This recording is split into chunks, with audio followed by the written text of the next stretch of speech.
Good evening everyone, ভালনে আপোনালোকৰ? আজি বনাবলৈ লৈছোঁ লোকেল মুৰ্গীৰ সৈতে কলফুল। আহকচোন কেনেকৈ বনালোঁ, ভিডিঅ'টো শেষলৈকে চাওক। এয়া মই মাংসখিনি কাটি বাছি ধুনীয়াকৈ ৰেডি কৰি লৈ ল'লোঁ। তাৰপিছত মই তাত জিৰাৰ গুড়ি, ধনিয়াৰ গুড়ি, নিমখ, হালধি আৰু অকণমান মিঠাতেলেৰে সানি লৈ অকণমান সময় থৈ দিছোঁ।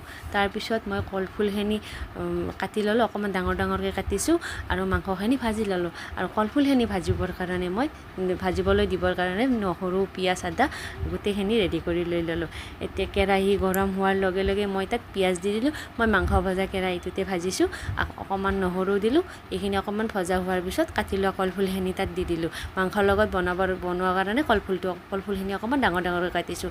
হালধি দিলোঁ, নিমখ দিলোঁ, জিৰা দিলোঁ, ধনিয়া দিলোঁ। গোটেইখিনি একেলগে দিয়া হোৱাৰ পিছত তাত মাংসখিনি দি দিলোঁ। মাংসখিনিৰ সৈতে অকণমান ভজা হোৱাৰ পিছত তাত মই অলপ পানী দি দিলোঁ।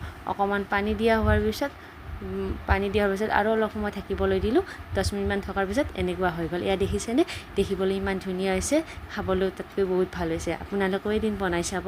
যদি ভাল পাইছে ভিডিঅ'টো লাইক কৰিব, কমেণ্ট কৰিব বুলি আশা থাকিল।